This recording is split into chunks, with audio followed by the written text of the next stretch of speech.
welcome, ladies and gentlemen, to another exciting edition of Body Slam the Competition's Spotlight Show.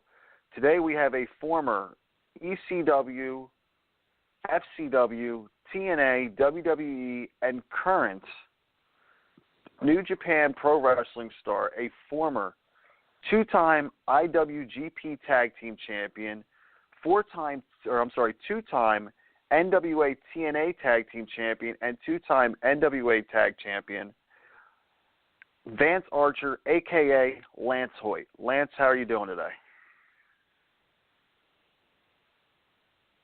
I'm Vance. Hello, did you hear me? I'm sorry, what was that? You had cut out for a minute there. Most recently known as Lance Archer, not Vance Archer. Sorry, they've had you listed as so many things in the past. I know, I've had too many names. They seem to like to do that. Like, can't they just go with what you're most notable with and just say, you know what, we're going to let you run with it? Well, I think some guys are lucky enough for that, and others just have to kind of go with the flow, man. Well, that is true. I mean, we've seen some guys, hey, look, you could have ended up with the Shockmaster, but that's for a different day. Hey, then he's infamous for it, though, you know. You know, it's sad to say, but he will forever go down in history as the guy that tripped through the wall wearing a Stormtrooper helmet, sparkly at that. But good old days. But anyway, so how are you doing these days, sir? Tell us what you got going on lately. Right now, just recovering. So that's pretty much my daily routine, is trying to get myself back into, back to the point where I can get back into the ring. How long have you been on the shelf thus far, and how much longer are you expected to be on the shelf? Well, first off, do you know what I'm talking about, or no? Offhand, not exactly sure. I'm assuming an injury. Okay. No, I just, my injury. So I had back surgery the last time I was in Japan. I had surgery back on February 11th for my lower back for severe herniation. It's a 4 to 6 month healing process, and I'm not really pushing it in the sense of going to hurt myself or put myself in a position to be hurt again. I'm 2 months out post-op. Everything's been really good. So I'm shooting for, July. That's my mental process is going. July is when I want to be back in the ring. We'll see. Yeah, spinal cord injuries and back injuries are definitely nothing to mess with. I myself know firsthand. I'm actually in a wheelchair. I broke my neck 13 years ago with a botched full Nelson suplex. Oh, wow. Broke my C4, C5. You know what? I was a dumb young kid, and I left my fate in the hands of somebody that didn't know what they were doing. Right. And it ended up making me a better person. It smartened me up for the most part. I can't say fully, but you live and you learn, Right, but I understand. We know where you're at now. Let's rewind back to you are a 17-year veteran. You were trained by Solo Fiatala down in Texas. Fiatala. Fiatala, I'm sorry. I've always thought it was Fiatala. No, that Fiatala, first but A it's okay. is silent. So what and I understand, you played football as well at one point. What made you want to transition from, football to stepping into, as everybody likes to call it, the squared circle? Personally, I was a fan of the business. I started watching wrestling late. A lot of people grow up on it as little kids and whatnot. And I didn't actually get to start watching wrestling until I was, early high school days when WCW was on TNT, the whole Nitro stuff. And I was originally just a WCW fan because that was all I was watching and getting to see. So I was a fan of pro wrestling prior to me getting into it. I was playing football, and that was what I really was focused on from high school, going into college and stuff like that. College is a whole nother game. It's a whole nother level. It's a whole nother different experience. And, like all, I think, sports and entertainment and whatnot that you get into, sometimes it's about who you know rather than what you know or what you can do. And I was never in the position, in my opinion, while I was playing ball in college, to be the coach's favorite and things like that. I was a good player, but there were always so many quarterbacks, and there were, I was not the guy that somebody had brought in specifically, and so I wasn't the person they were looking to give those chances to. So my football career in college kind of came to an end after about 3 years of trying it, and then I was, again, a fan of the business of professional wrestling. Everybody kind of knew I was a fan of the business. I was working in nightclubs in downtown Austin, Texas, and the guy who owned my club knew a guy in Austin who decided to open up his own pro wrestling school right there in Austin, Texas. So he made the introduction, and I went out and did my first tryout, which I had no clue that pro wrestling hurt as bad as it did, being that, I only knew what I saw on TV, which I think is a lot of people's misconception is, the true, real nature that is professional wrestling. But, the rest is history. I went back and continued training, and, I've had, like you said, about 17 years in the business now. Right, and that's funny you say that because, about the aspect of people don't realize how bad it hurts. I watched the Hall of Fame induction of Diamond Dallas Page, which it's funny because we're going to talk about DDP later with your career. Okay. He even said, he stepped in the ring and he said, "Shit, I didn't realize how much for something that's supposed to be fake. I didn't realize how much this hurt." Yeah. And everybody has stated that. And I know for one, it's a painful experience. If not done properly, you're going to end up altering your life somehow with some kind of injury. So you ended up starting out, wrestling the circuits, independent circuits down in Texas. Who was the first company you ended up working for down there? I believe it might have been PCW. Well, No. The guy that I started with had his own company as well. It was a school and a company. It was called the SWWF, the Southwest Wrestling Federation. And originally, and this is before I got involved, he had Ivan and Scott Putsky as his trainers, and they were kind of heading everything up. When I came in and got involved, they'd parted ways with each other, and those guys were gone. It's actually the same place where Paul London actually got his very first start in the business. Which is the guy that you actually had a feud with at one point, I think. Yeah, in several different places and a lot of great matches. Paul's an amazing talent, always was.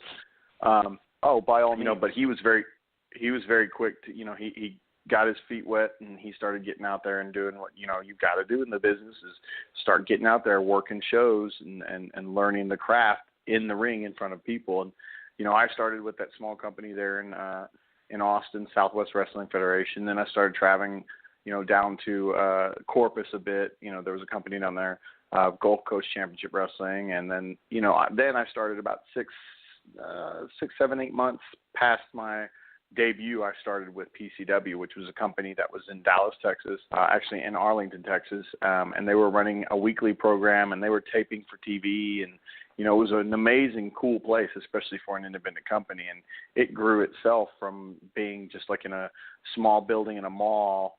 And then they went on and got their own facility that had both a gym on one side and had a full arena on the other side. So it was a really cool time and experience, especially for somebody who's on the independent wrestling scene. Because, like I said, ultimately PCW was top-notch as far as independent wrestling is concerned. They had video screens. They had, full lighting trestles. They had, full entrances. And, everybody had their own music and their own entrance videos, and we were able to film backstage vignettes and, help tell those stories. Like I said, we ran a weekly show in front of live audiences, and then we were also on TV on a weekly basis. So for a learning curve, PCW provided an invaluable time for me in the business because a lot of guys don't get that. They're just working independent shows, which are great, but it's just, a live show in front of a live audience, and there might be one little camera set up somewhere that you don't even know is exactly where. And PCW, like I said, had cameras on the floor, and they had hard cameras, and you had to learn to work them and stuff like that, which are extreme aspects of being able to work into the larger companies. So it was an amazing learning curve and an amazing experience altogether. I mean, I see guys nowadays. I'm not sure if you follow any of it all, but NXT, is they have the hard camera on one side, or at least they did at one point. I've watched it so much I may not have even noticed, but it would be on one side, and when they move up to the main roster, well, now the hard camera's on the other side. So they're completely switching sides. And I can imagine that's, it's a lot of practice to get used to it when they go over the entrances and everything like that. So to try to adjust to where the hard camera is at, depending on where you're working at and who does it on what side, it can be a difficult process. Yeah. I mean, for me, I always found it more difficult if you're trying to work a hard camera that was on a small people side. Like when the majority of your audience is behind you and they want you to work the other direction because, they always say there might be 10,000 people in the building, but there's 10 million people watching you at home. And so, that was always the ploy. And so, but it when you're in a live event situation, it's a very difficult process sometimes when you've got 100 people on the hard camera side and you've got 1,000 people behind you, and you're basically ignoring the 1,000 people behind you because you're trying to work towards the camera shots that the company is trying to get for their TV product. Right. Now, in the independent circuit, I've noticed that you were mainly, from what I've gathered, because back then it was harder to follow the independent circuit depending on where you were at because stuff wasn't uploaded online like it is now. So from the gist that I've had to gather, because I'm not going to lie, the first time I noticed you was in TNA. Okay. Teaming with Kid Cash and running around with, started teaming with Ron Killings and everything. Was when I first known you, but more notably the Rock and Rave, Right. So I noticed that you were more of a singles competitor. You've got many championship titles as a single competitor in independent circuits. Right. And then I've noticed more in the bigger, organizations, you transition into more of a tag team competitor. Now, what was the reason behind that? It was just more comfortable for you, or was it just they didn't have anything set up for you in terms of your character development? It's just companies necessary, what the company needs. The independent scene is not really designed to bring a lot of tag teams into places. Like, if you go to independent companies, a lot of the tag teams you see within the companies are more the local guys. And it's for cost efficiency and things like that. You don't see a lot of tag teams doing a tremendous amount of traveling on the independent circuit. You see a lot of individuals doing it because it's much easier for a company to bring in an individual and use them on a regular basis than it is to try to bring teams in and then pair them up with teams to fight and things like that. So the independent scene, I think you see a lot more singles competitors, and if a tag team does exist, it usually is just kind of in that local market or the local markets near. Whereas, you start working with some of the bigger companies, they have a plethora of talents that they can create these tag teams and have tag teams for you to work with and fight against and so on and so forth. And, it's an easy transition, I think, into new companies because a lot of times you end up being paired with a guy that's already been a part of the company for some time, Kid Cash, Ron Killings, and even when Jimmy Rave, who was a star within the Ring of Honor ranks, when he came into TNA, they tagged him with me because I'd been at TNA. So there was the transition for him into TNA. Right. And then, WWE, when I went from a singles competitor on ECW to a tag team wrestler on SmackDown, they paired me with Kurt Hawkins, who had already been a very established tag team wrestler within the WWE ranks. So I think he was already at that point a former tag team champion.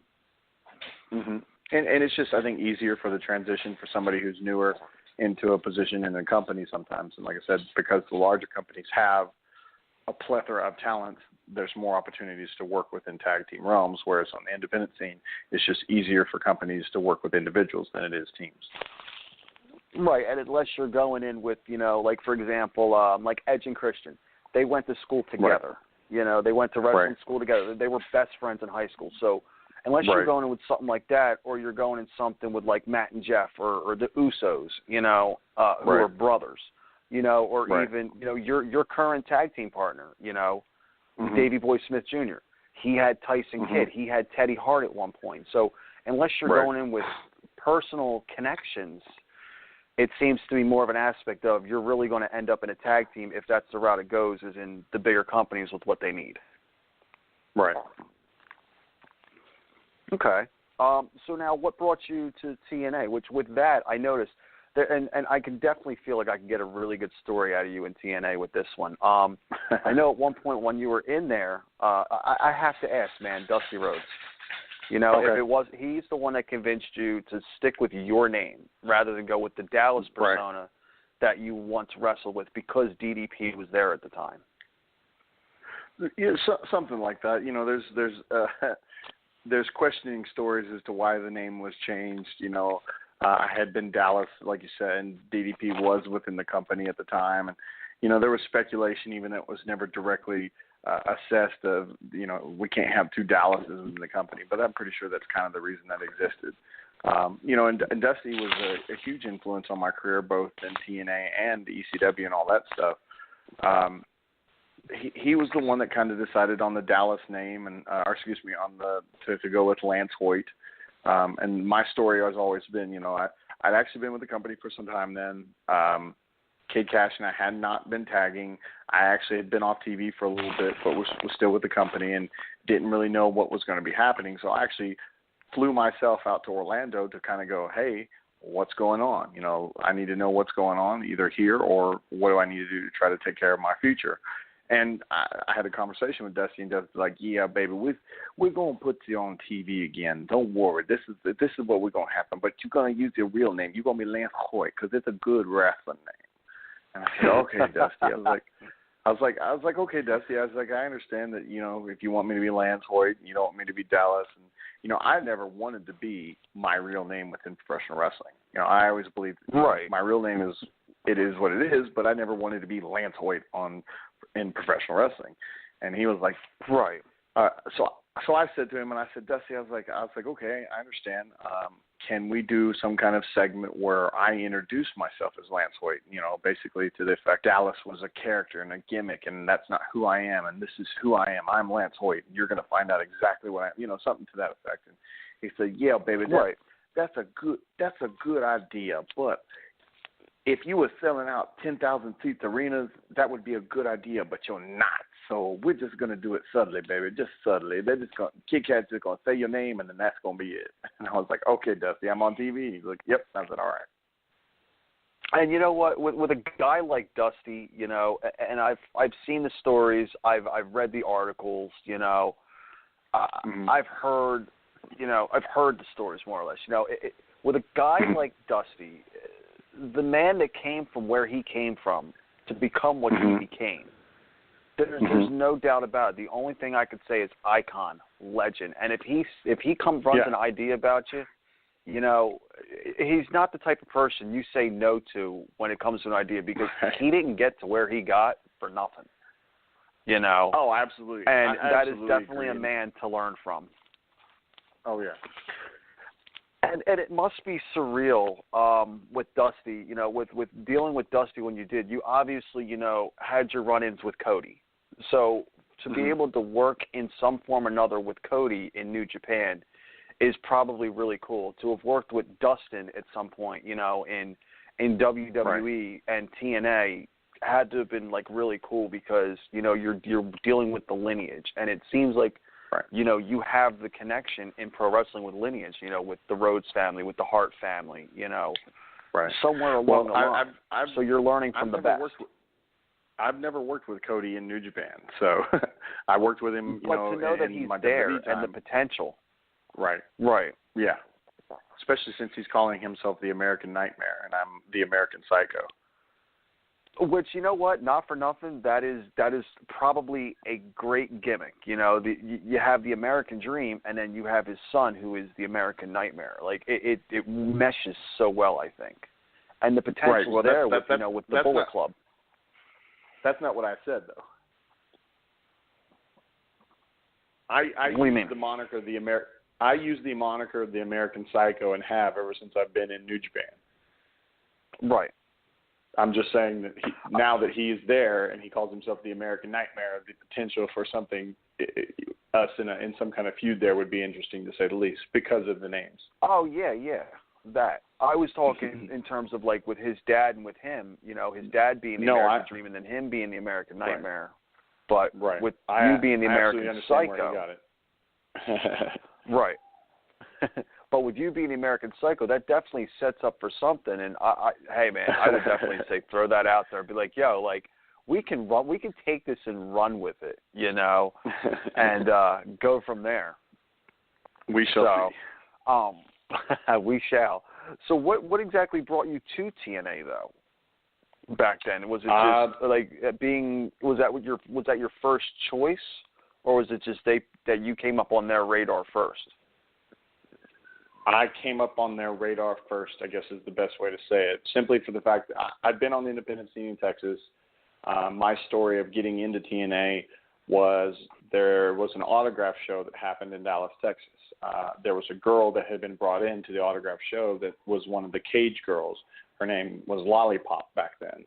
And Lollipop asked me if I had tried to get into the company. And I said, well, I had a story of me trying to get there that did not work out. And she's like, well, give me, a tape, because they were still doing VHS tapes back then, and, a picture or something, and I'll take it to somebody in the office. And I said, okay, great. And I gave that to her. I didn't expect anything from it. A lot of people say, give me stuff, I'll try to help, and it never turns into anything. But she actually did. Gave it to, I think my understanding was Bob Ryder, who Bob was much more involved in the booking office back then. And I had an email within a week or so after we had that conversation, and it was from Bill Behrens, who again was with the company more heavily back then. And he was like, all right, you're going to be brought in for a tryout match, an explosion match, because they used explosion back then for the kind of tryout situations. And he gave me several dates, and I chose one. And I went for 2 or 3 different explosion matches. I actually drove up there just by myself, not even booked, just to be there so they would see my face. And that's a 9.5-hour drive from Dallas to Nashville, Tennessee back then. And I think what was going to be my 4th appearance on Explosion, I was driving up, and when we showed up the day of tapings, because we did everything at the Asylum on that Wednesday, the live pay-per-views, my name was actually on the board with Kid Cash for the Wednesday night pay-per-view. And I didn't know it because I was coming up expecting to do another Explosion taping. We had the match. It was a part of a tag team tournament. The match went really well, and they offered me a contract that evening. So that's kind of how I got into TNA. Lollipop helped me out, and I did my part once I got there. And then they brought you in as Kid Cash's bodyguard and tag team partner and so on and so forth, competing for, in the long run, the vacant NWA tag titles. Against, in my opinion, 2 great in-ring guys. Christopher Daniels, which, I have to say this, I say it all the time, congratulations to Christopher Daniels on finally winning, the championship. It's well-deserved, and a guy like Loki, who's a small guy, but he's not exactly someone you can just walk over. You know what I mean? Even for a guy of your stature, because he'll give you a fight for your life. Absolutely. And you had a pretty good tenure in TNA. I mean, back when you came in, that was around 2004, I believe. They were still, they weren't super new, but they were still relatively new, in my opinion, because they were still running, the 6-sided ring at the time. They were still running the 2 circle entrances, which I still, in my opinion, thought that was a really cool way to have people come in with the entrances on opposite sides. But, you had the tenure, I mean, you've had your Hoytomania gimmick. You faced guys like Candido. You've been, you've dealt with all sorts of guys. Rhino, if I'm not mistaken, Kazarian. I wrestled pretty much everybody. my 5 years there. You've had, and then at one point you were even associated with VKM. And for those that don't remember VKM, that was Voodoo Kin Mafia, but that was TNA and Road Dogg and Billy Gunn's little poke at Vince McMahon, because, Vincent Kennedy McMahon, which I thought that was genius. And even, aligning yourself, like you said, Rock and Rave with Jimmy Rave and Christy Hemme, which I have to say, the Guitar Hero guitars, that was hysterical. That was definitely we had fun pretty comical, because Guitar Hero just came out too, so it was a great way to utilize them. You had matches, against Abyss and Matt Morgan, which Matt Morgan recently returned. Latin American Exchange, you've had them all, man. plain and simple. But I think it was your final match was beer money. Yeah, it was the off the wagon challenge, as they called it. How ironic for a man like James. Now I got to ask, was that real beer that James Storr would come to the ring drinking? I have no idea. I know they were real beer bottles. You know, they worked them so they didn't exactly hurt people like a normal beer bottle would do when he crashed people over their heads. But I have no idea if it was real beer or not. I can neither confirm nor deny. You're right. Basically, that's how that's it. So you left there, and you were down in Florida already, and then I'm guessing you got a call up from. Well, actually, before that, you had a brief stint in All Japan. Well, basically, how that all came to be was I was in All Japan. I'd worked some independents in Japan while I was still with TNA because we could work those third-party bookings like that. I was doing my tour with All Japan when the conversation between I and the TNA office was, you know, my time at TNA was coming to an end.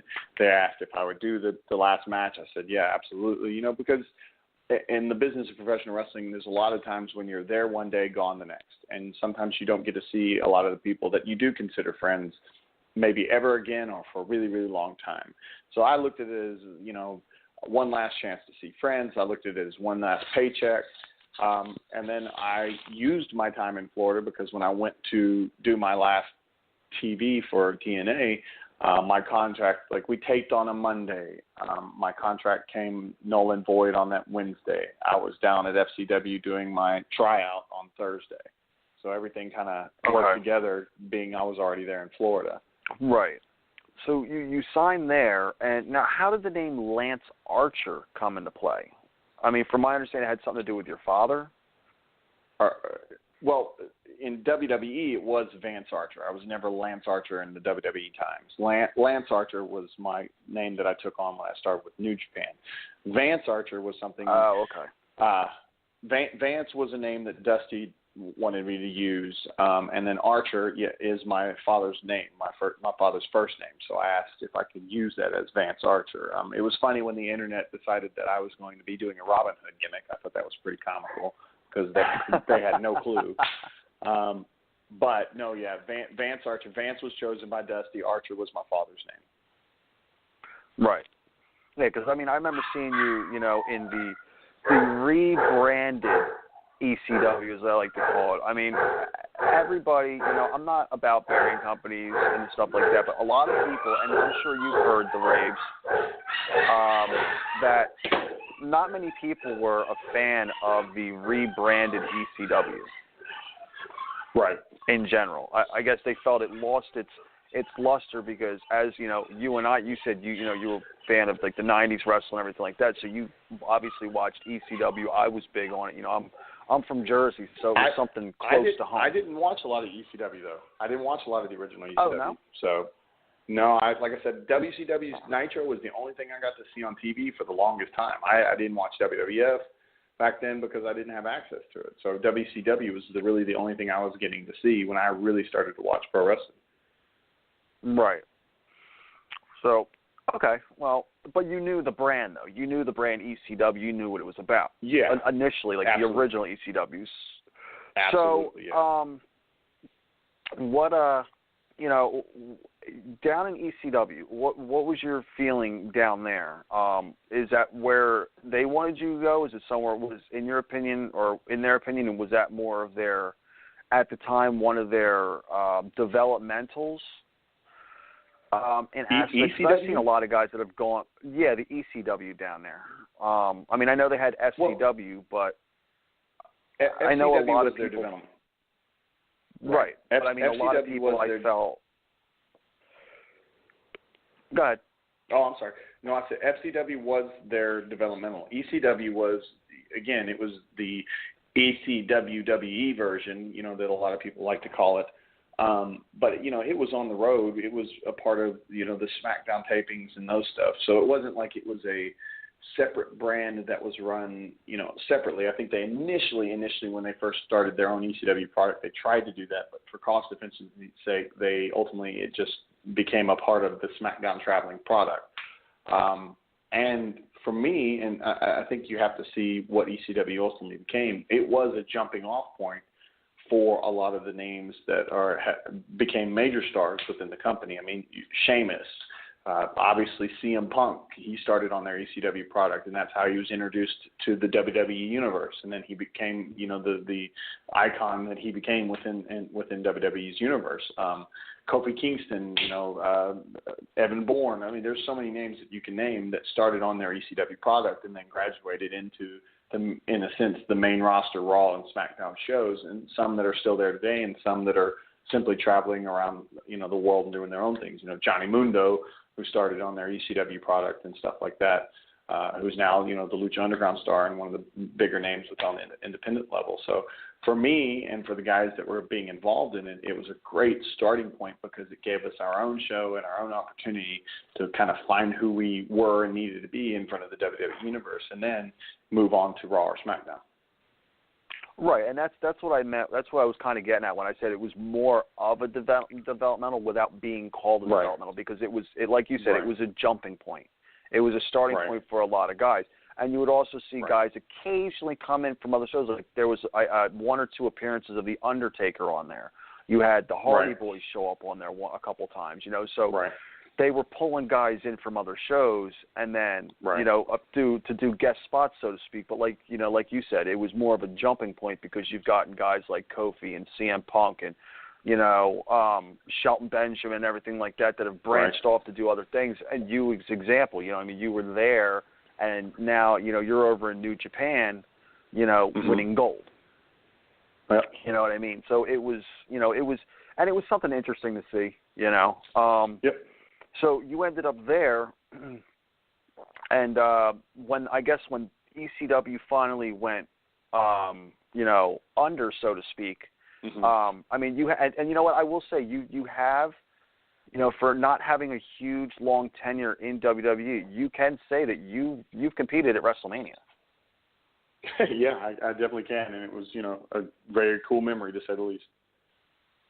So everybody's always like, I want my WrestleMania moment. And you got yours, and I believe you were in a battle royal.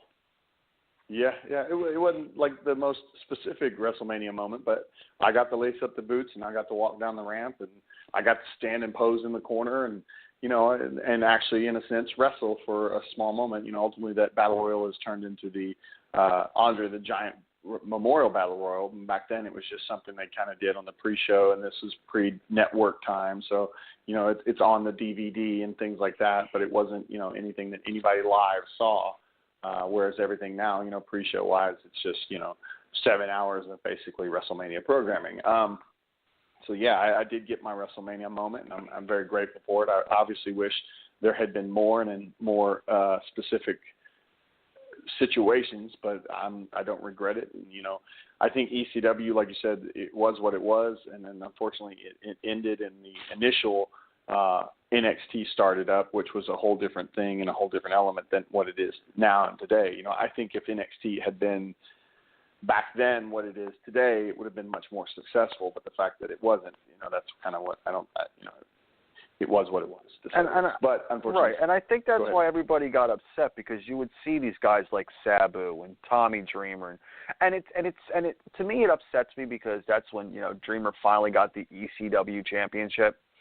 I mean, we all know Tommy Dreamer was the heart and soul of ECW, but you get guys like Balls Mahoney, God rest his soul, you get all these, the Sandman and everything like that. You get all these guys that were ECW mainstays, and now they're in this rebranded ECW that there's no extreme to, so to speak.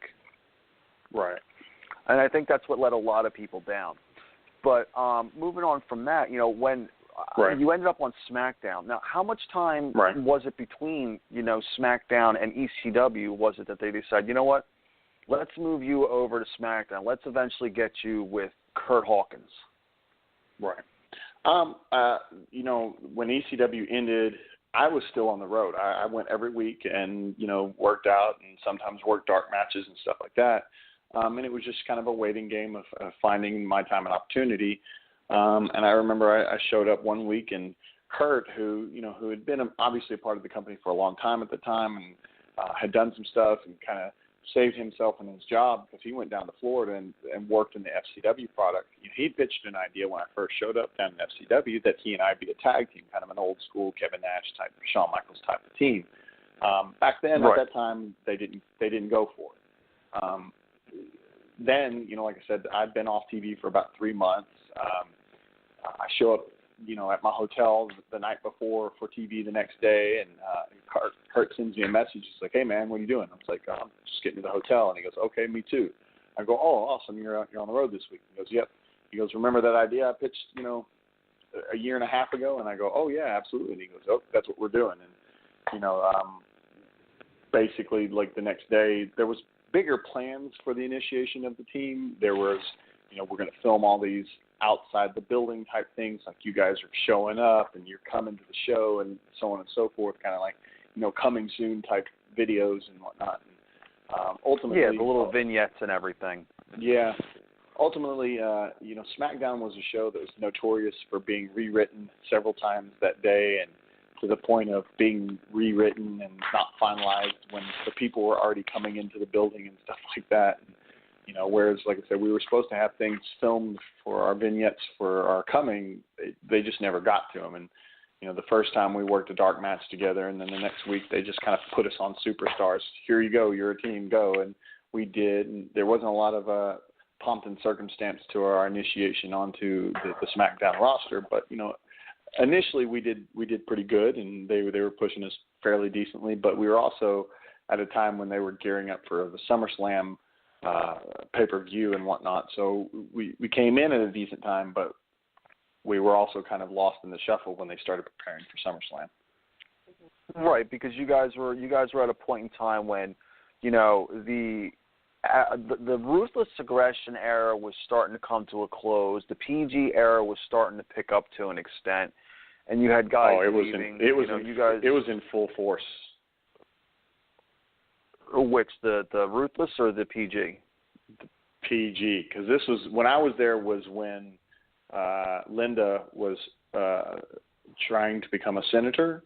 I remember correctly. Yes. And there were a lot of there were more no's, you can't do that, than yes, go out there and get over and do these things, back then, because they were really trying to watch the product. I was there when no blood whatsoever was shown on TV.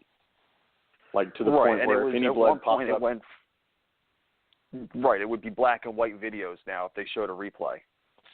But in on live TV or anything like that, they would stop the match immediately. It didn't matter what was happening. They would bring the doctor in and try to get the blood to stop. And if it was too extreme, they just would end the matches. Right. And I'm guaranteeing, and I'm more guessing than guaranteeing that walking around backstage at that point, it was more like walking on eggshells compared to previous years when it was like, and this is a rated R show, so I could say this. Fuck this! I'm walking on glass, and I'm gonna walk straight through it. Right. So am I right when I say that? It was to the point that it was like walking on eggshells, where you felt like you're going to get poked in the back of the shoulder and be told you can't do that. Oh yeah, absolutely. I mean, I remember I had, and I won't say the guy's name, I had a conversation with a guy that was one of the major stars within the company, and he basically said, "I don't envy you now trying to get over as a heel, as a bad guy."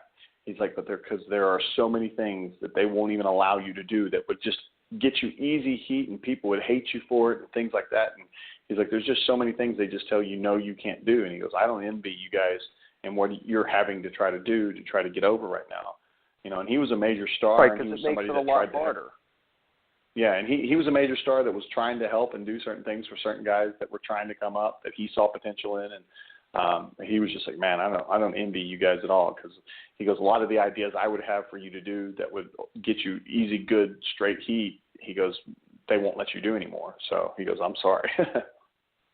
Right, and it's a shame because I definitely feel the persona that they gave you in WWE, I feel could have flourished more if it was in the ruthless aggression era because of, your size, your stature, your demeanor in the ring. And Right. I definitely felt it would have been something that would have been a force to reckon with. But, and that's why you fit so much better, I feel, in my opinion, in New Japan. Because they don't Yeah. It's a whole different atmosphere. And I've discussed it with Shane Taylor. I've discussed it with, the other hosts of Body Slam the Competition, that it's a contrast in styles because you go out there, Right. it's like I use this as a prime example. You take a guy like Shinsuke Nakamura, okay, and you're bringing him into the American style of wrestling. He is the king of strong style. Right. And now it's like you're taking apples to oranges. You're taking two different things. You're trying to throw them in together, and it can make for something great. But, they give you more of that leeway in Japan, I've noticed.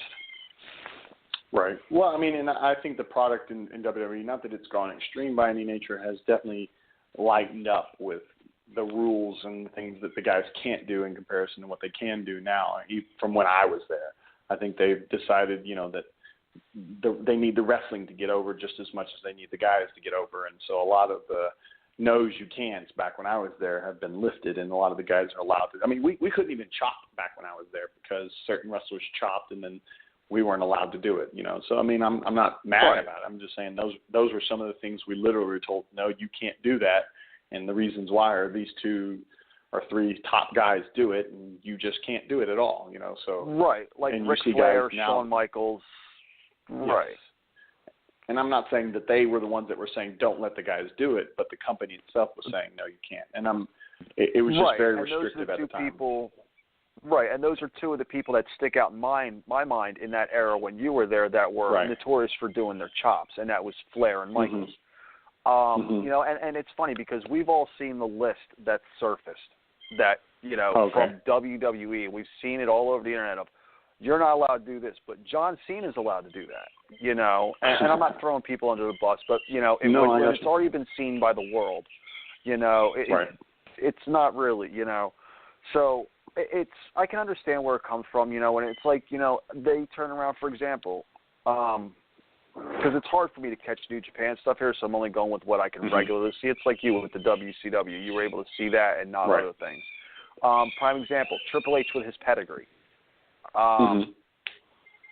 It was Vince's idea to let Seth Rollins do the pedigree, and Triple H really wasn't about that.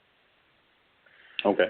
I didn't know that. What I've read and from what I've heard, because it was more or less like, hey, that's my thing. Right. But I give kudos to Seth Rollins for doing away with the curb stomp, because we've all seen, don't try this at home. Right. And if someone were to do so, I mean, you've heard the stories about the kid getting hit with the clothesline from hell in Texas. You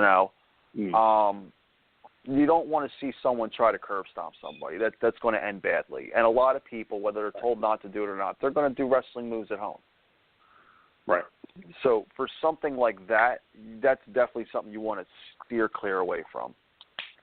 But I mean, it depends on the levels of the people doing it. Unfortunately, I think people try to do a lot of the stuff that seem to be the simplest of things and still get them hurt, and that's because they're not really well for it.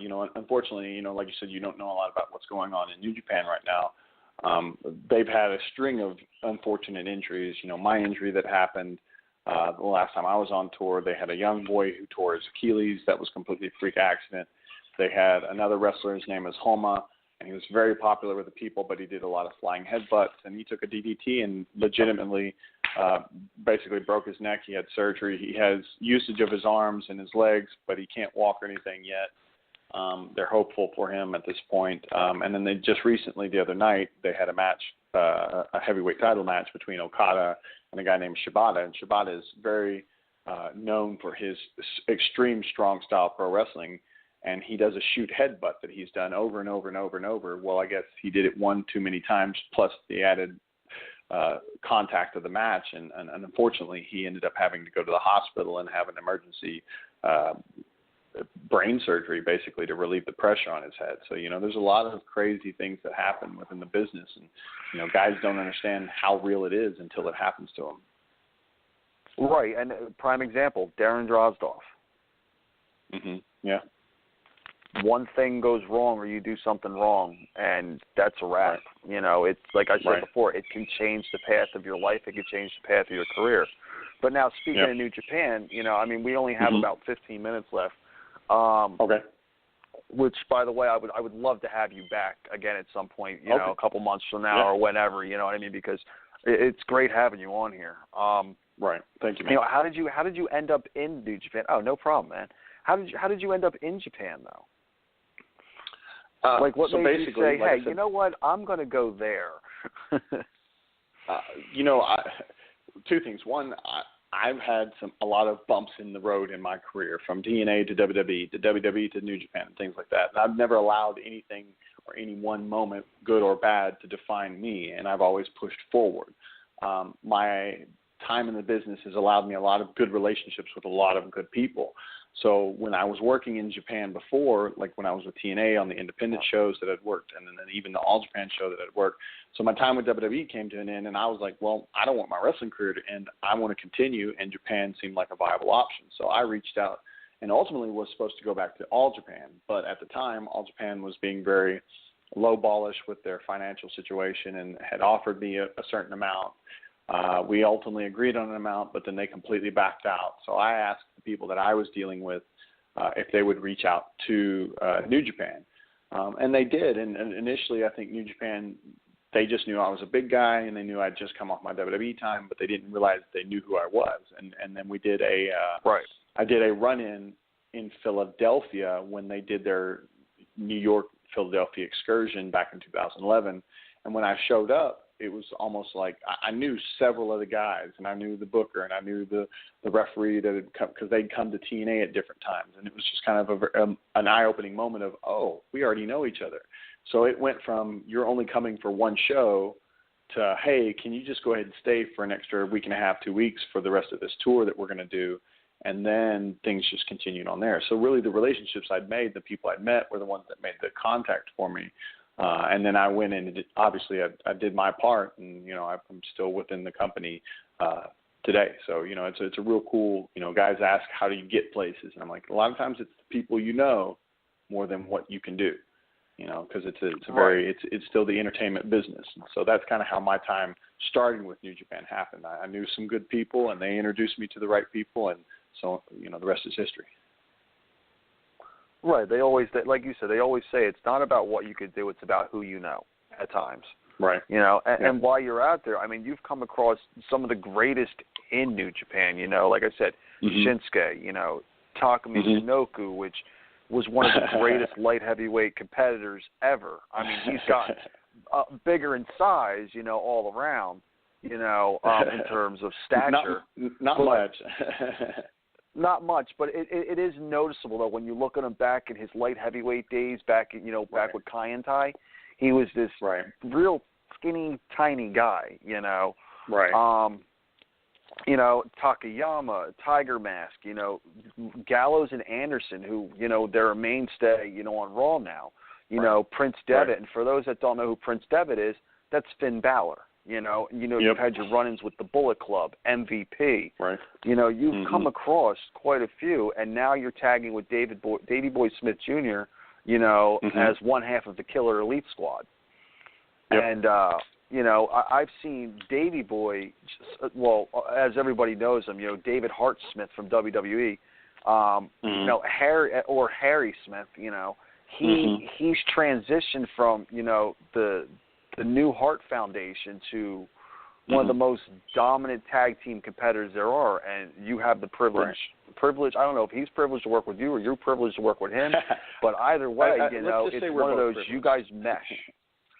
Yes, there we go. You know, you're both privileged because you guys have turned into such a force in New Japan. You know, I mean, you've been at the WrestleMania of New Japan, you know, Wrestle Kingdom. And, I mean, I just had the privilege of watching Wrestle Kingdom this past, I think it was Wrestle Kingdom 11. Right. And it was the match between Kenny Omega and Okada was just, it was mind-blowing. Right. And then to see, you know, their battle royal and two guys that came in, which I got to give it up for Cheeseburger, by the way. You know, that little guy, he's the true underdog. You know, to see guys show up there like the return of Scott Norton. You know, you see Billy Gunn in there, which you've had, you know, your associations with in TNA. You know, and then you've got guys down there like the Great Muta, who's always transitioned. You know, you're down there or out there, I should say, with the best of the best, in my opinion. You know, because it takes a lot to be able to compete in that organization, with the contrast of styles, so to speak. Right. And but I noticed at one point you were down in Global Force. I don't believe it was very long, but Global Force, you know, or it was off and on. Of when Global Force was just kind of in the middle of my time with New Japan. You know, my mainstay since 2011 has been New Japan. Global Force was a company that was trying to come out and become something special within the wrestling business. And they were using a lot of top independent guys and guys within New Japan and stuff like that because, you know, Jeff helped get the first worldwide pay-per-view produced for New Japan with the Global Force over here and stuff like this. And this was before the New Japan World Network that they have now and all that stuff. So, you know, it was a time when Global Force was really trying to come up and be something special. And I worked on several of their house shows, and then Smith and I worked with on one of their TV tapings they did, you know, that unfortunately never came to be anything specific about it. So it was just kind of in between there, yeah. Right, yeah. I mean, we've had Jeff on the show, and despite the slack that people give him, he's one of the most genuine guys out there. You know, very, very driven, very knowledgeable. Again, you know, I've spoken before about lineage. You know, his father. You know, with Memphis Wrestling. He's no pushover. You know, and he's definitely great at what he does. And for you, and I think of it as another person that you in your career have also learned from, in my opinion. Oh yeah, absolutely. Just the ins and outs. So. I mean, we've got about 7 minutes left. Is there anybody that you want to see once you finally are healthy enough to get back in the ring that you want to go against? Is there a chance of you maybe pushing for, you know, singles gold in New Japan, or are you content and happy with being in, you know, tag division? You know, I personally, I would love that opportunity to prove myself as a singles wrestler, but I understand the good thing that KS is within the Japanese wrestling world. What Smith and I have done, you know, like you said, we're two-time IWGP Tag Champions, we're two-time NWA World Tag Champs, we're two-time GHC, which is Pro Wrestling Noah's, the Global Honor Crown Championships. We carried those titles for a year and a half while we were over in Pro Wrestling Noah for the 2 years. I know what KS really means within Japanese wrestling, so to be a part of that and to continue that would be an amazing thing for me and for us, I think. You know, War Machine from Ring of Honor just captured the IWGP tag titles the other night, and we have kind of a long history with them. You know, we fought them a couple times in Ring of Honor. They came and tried to take our titles at Noah, which we retained our titles back then, and now they're the IWGP tag title or tag champions. For me, you know, KS to come back strong, and the challenge for those IWGP tag titles against War Machine in Japan would be a really cool experience for both us and I think the fan base.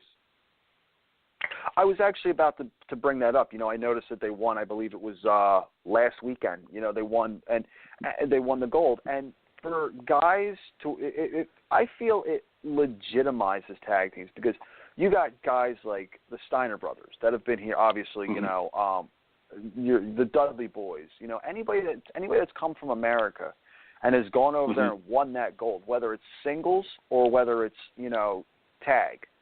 It's basically it legitimizes you as a competitor. You know, you get you guys like Lesnar, Angle, or AJ, because Shinsuke, you know, was originally out there. AJ, you know, you get those guys, you know, that have come from America to go over there, you know, and win that in a world that's they're the outsiders, so to speak. And then you get, you know, in the tag division, you got you and Harry, well, Davey, you know, and then, you know, like I said, the Steiner brothers, the Dudley boys, now War Machine.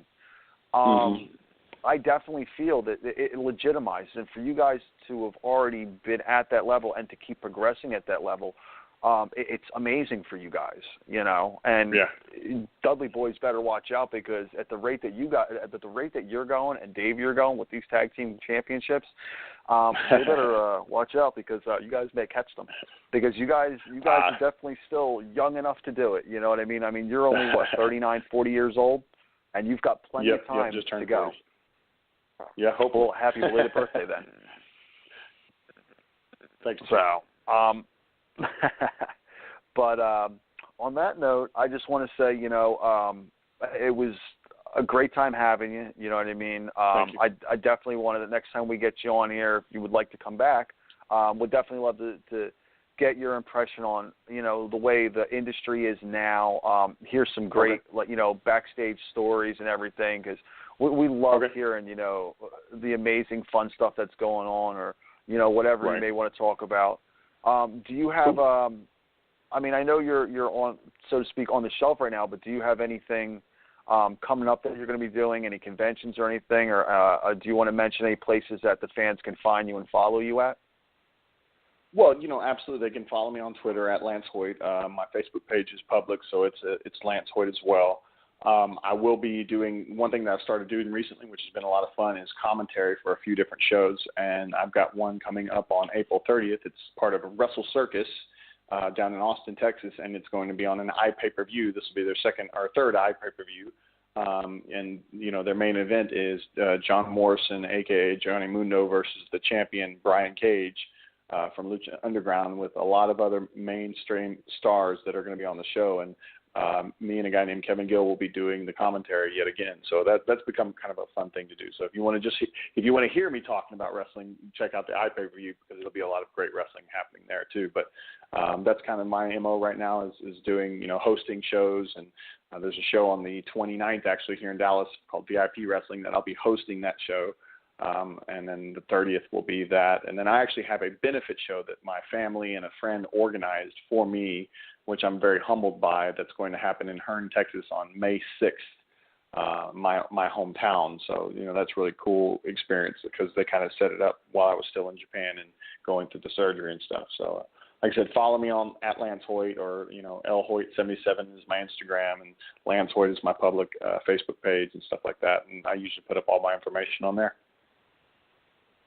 Awesome, brother. And ladies and gentlemen, you can also follow Body Slam the Competition on Twitter at Body Slam the Comp, Facebook Body Slam the Competition, and follow and subscribe on our YouTube page at bodyslamthecompetition.com.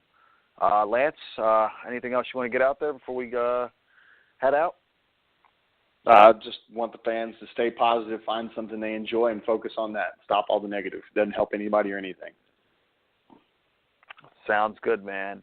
And remember, always be careful and don't try this at home. Yeah, absolutely. Lance, thank you again. Any chance you could give a shout-out to Body Slam the Competition? Absolutely. You want me to do that now? All right, brother. Sure. Anytime, man. All right. This is the American Psycho Lance Hoyt, or Lance Archer out of New Japan, telling you to listen to the Body Slam Network. All right, brother. Thank you very much, and we will talk to you soon, man. Thanks again. Thank you. All right, bye-bye. Bye-bye. All right, ladies and gentlemen, catch us this week. Looking forward to having Joe Gacy from CZW on Saturday at 2 p.m. And don't forget our Sunday roundtable with Mike and Chris and I, where callers will call in. We'll be talking about what's going on this week in the world of professional wrestling. And we're also going to do a rise and fall of the NWO back in the WCW days. So we look forward to hearing your comments, and look forward to seeing what you guys have to say. So thanks again, and thanks for listening.